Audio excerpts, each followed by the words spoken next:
Right guys, after nating makagaling sa Rota ay narito na tayo sa ating house. Ano kayong magawa ngayong hapon? Papakulo na tayo dito ng tubig at tayo magkakape. So,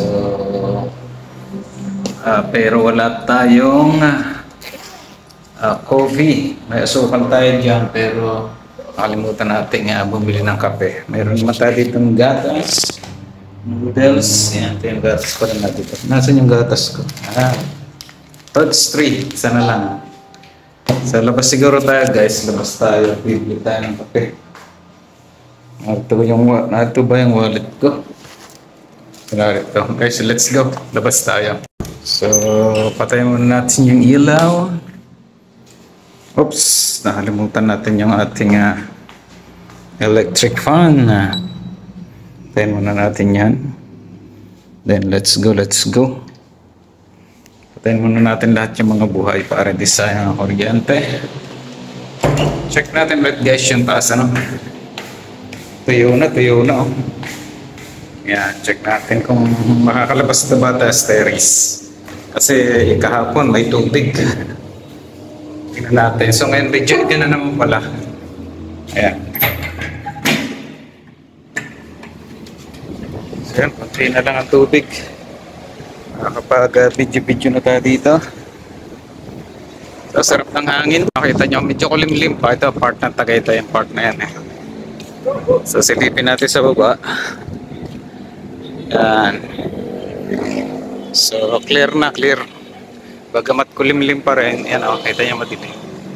Pero, clear naman siya, walang ulan. So, ito yung unahan ng inuupahan namin, apartment. So yun pa rin, as usual, naroon pa rin yung kapilya ng iglesia. Yan ako sumasamba. Guys, ang magandang hapon sa inyo. Tayo maagang nakauwi at sayang lang yung gasolina kapag remote pa tayo ng malayo. So nag-collection lang tayo itong araw. Halos wala ding mga pa-order. Kasi nga katitila pa lang or katitigil pa lang ng ulan. So yan part namin. Kabahayan niya, puntahan na silang yung banda. So maganda rito, malamig. Talagang pagka dito tayo nakatira, pwede tayong tumungaw dito. Yan yung kalsada. So ayun, maganda yung mga puno dun. Madrikakaw yan, madrikakaw. So ito ay ilalak na ulit natin. Punta na ulit sa baba guys. So iwanan na muna natin yung tubig dyan. Hindi naman tayo pwede magtapos. So ito ay kumakalampag talaga ito paggabi. Ito malakas ang hangin. Yan, matagal niya kasi kawang yan. Baba na ulit tayo. Bilithan ng kape. Bili muna tayo ng kape guys.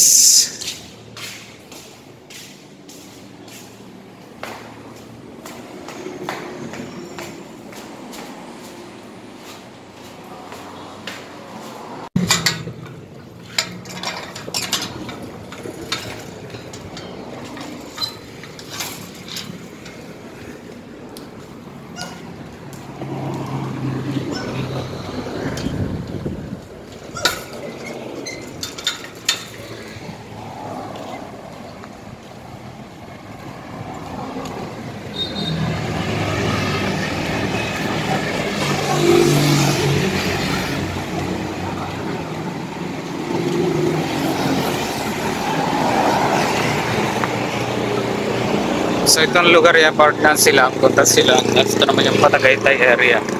So hanap tayo dito ng mabibilihan ng kape natin. Pabili de. So bibili lang tayo ng kape guys. Meron kayong kape? Kape? Ako. Yung stick lang, stick. Ay wala. Wala. Anong kape niya dyan? Ayun tayo, dalawa yata. So ayan pili muna tayo ng kape kay ate. Tayo, magkano po yan? Okay lang po mag-hi kayo sa ating vlog. Narito po tayo ngayon sa part pa rin na wait lang pala po baby ko. Sige. So yan, may hawak na baby si ate. Hello. Hello baby. Ilang buwan na yan tayo? Ano, 5 months. 5 months na. Opo. Ang lusog na babae ba? Opo. Ah. Dati sa lolang kung talaga mama. Dati sa lola talaga ang iwan ng bata kapag may trabaho. Oo, talaga. Sabi mo pa. May trabaho din ang anak niya. Tapos may meron ba kayong tinapay? Napay na. Kahit pandesal pa. Ay, ito pala. Ayan. Pwede pa ba na? Opo, bago yan kanina na hindi nilinis. So yan. Bago yan kanina pa yung umaga. Joke. Uy, pakulo. Pandesal tayo tsaka kape guys. So ito, ano pangalan niya? Husband ko. Yeah, si Ate Hasmin. Ay, taga rito mismo na. Opo. Thank you, thank you. So tayo nga ngayon nakabili na ng pandesal at saka kape. Kape-kape lang muna tayo. So malakas yung mga dumadaan sa sakayan, malakas yung tunog. So yan. Kaya hindi nyo siguro dito meron dito nga massage. Yan. Pagka yung may time ay vlog din natin yung pagmamassage natin. Papamassage tayo dyan. Pamassage natin tong ating ulo kasi numinipis na yung buhok. So, yan, ganito lang ang buhay natin sa hapon. Pag malayo tayo sa pamilya, wala naman tayong masyadong makakausap dito. Sarili natin ang kausapin natin. So naiwan ko nga pala dito yung aking kutsara.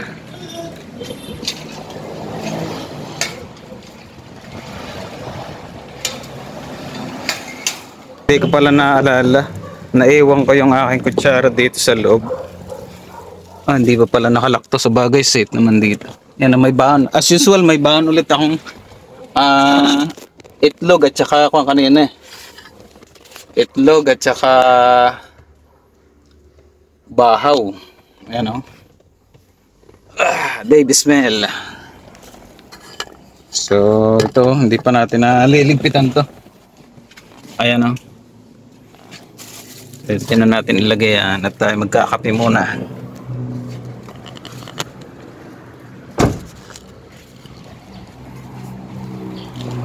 So, ano kaya itong isa na to? Parang panggawa to ng hollow blocks eh. So, buksan muna natin. So, punta na tayo sa taas ulit. Part na rin to ng exercise eh. Pagpalakas ng tuhod. Pagkagaling mo sa baba, tapos pag-akyat mo eh, medyo hapu-hapu. Ano. So, kape-kape tayo guys. Kape-kape at saka pandesal lang muna. Alright. Kahirap nang walang videographer talaga. Okay. Then lights on. Yan, harapin na tayo ulit sa loob. Yan. Kumukulo na yung ating tubig. Yan, nakita niyo ba? Yung try na natin ng coping puro. So, hindi natin ang ating baso. Dito lang nakalagay yan, mga tatakot baso kasi may pinaka-dirty kitchen dyan. Ayan. Lagi ko itong sinasarado kasi nga masyadong malakas yung hangin.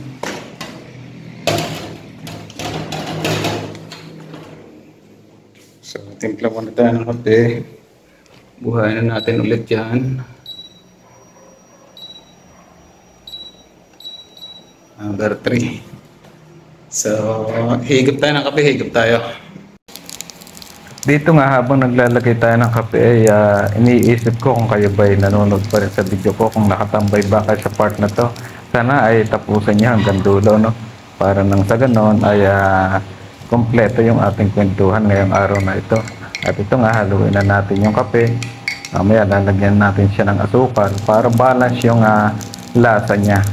So hindi ako masyado naglalagay ng sugar kaya yung butas nitong asukal nito ay kapraso lang para konti lang yung mapalagay natin sa baso. Tansyahin lang natin hanggang sa malaman natin na medyo matamis-tamis na siya. So yan, thank you guys at tayo magkakape muna, no? Haluin lang natin siya, haluin ng haluin hanggang sa mag-mix. Kung nakikita nyo medyo maputla, di ba? So parang hindi na puro. So ready na yung coffee natin guys. At tayo ngayon ay relax muna dito sa bahay habang tayo nagkukwentuhan. Bagamat medyo matabang, okay na yan kasi bawal din sa atin masyadong matamis. Kamusta naman kayo? So, pag ganitong hapon ay ganito lang. So, kaysa mainip tayo or wala tayong magawa, vlog lang tayo ng konti para nang sa ganun ay makita niyo yung kalagayan ko dito. Especially sa aking mahal na asawa. Sana ay nasa mabuti kang kalagayan dyan kasama ng ating mga mahal na anak. So, kung kayo ay medyo nagugutom na, ito pandesal lang. Try yung tumigim nito.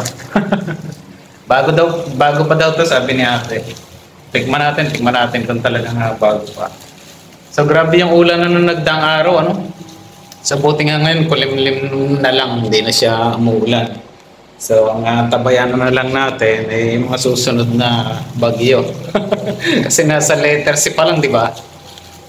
Yan, at since rainy season, ay mararanasan talaga natin. So kapi-kapi lang tayo guys, bukas ay last day ng rota ko, Sabado bukas. At the same time, bukas ay 110th anniversary ng Iglesia ni Cristo. Yan, binabati ko ang aking mga mahal na kapatid saan mang lokal kayo naroon. Ano? Sana ay nasa mabuti rin kayang kalagayan at kung paano pinagpapala ang kabuuan ng buong Iglesia ay maranasan natin. Nakita nyo, pailing-iling ako kasi yung aking salamin, may grado yan. So medyo may gas-gas. Tinatapat ko kung saan yung medyo malinaw. Luma na to, sa okay lang. Mapapal siya. Bago pa nga naman yung lasa. Napapansin ko pag ikaw pala ay 48 years old na malapit ka na mag-50, medyo lumiliit na yun, nawawala na yung mga laman mo dito, di ba? Tapos nagkakaguhit na rin. So ikaw nga, lumampas na tayo sa 40. Yung 40, dyan yata nagsisimula yung unti-unti nawawala na yung mga muscles natin, lalo hindi natin naalagaan yung ating health. Walang proper exercise, proper diet. So, sa tulad ko na kulang sa diet, dieta. Ika nga, tiis-tiis, tiyaga-tiyaga, yan, nakikita na natin yung ating pag-edad, nahahalata na. Yung buhok na yan, may mga puti na rin yan. So guys, salamat ang marami sa inyong pagsubaybay. Ano? Tamang kwentuhan lang tayo, no? Updating lang din para sa watch hour ng aking page. Kung ano man ang kahinat namin, okay lang yan. Basta mahalaga yung mga free time natin o yung idle minute or hours, meron tayong nagagawa kapag tayo nag-read. Sabi ko nga lagi, pagtanda ko, meron akong mapapanood. Hindi ko man naaalala siya.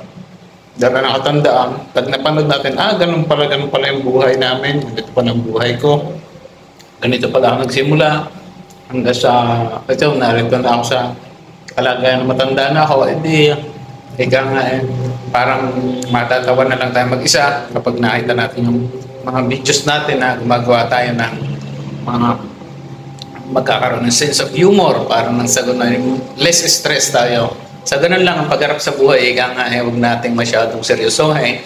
Ang pakaseryosohin lang natin yung mga nagaganap. Talagang darating yung time na hindi naman permanent yung mundo. Biblically, talagang magaganap sa pauling araw. Sa pahirap din ang buhay ng tao. Siyempre, sa padami ng padami. So, saan pa sila magtatrabaho? Yung ating mga palayan, mga kabukiran, yung mga puno. Kaya nga nagkakaroon ng landslide Let's say sa palayan na lang or sa mga sinasaka, nawawala na yan, nagiging housing. So later on, saan pa kukuha ng abundant foods?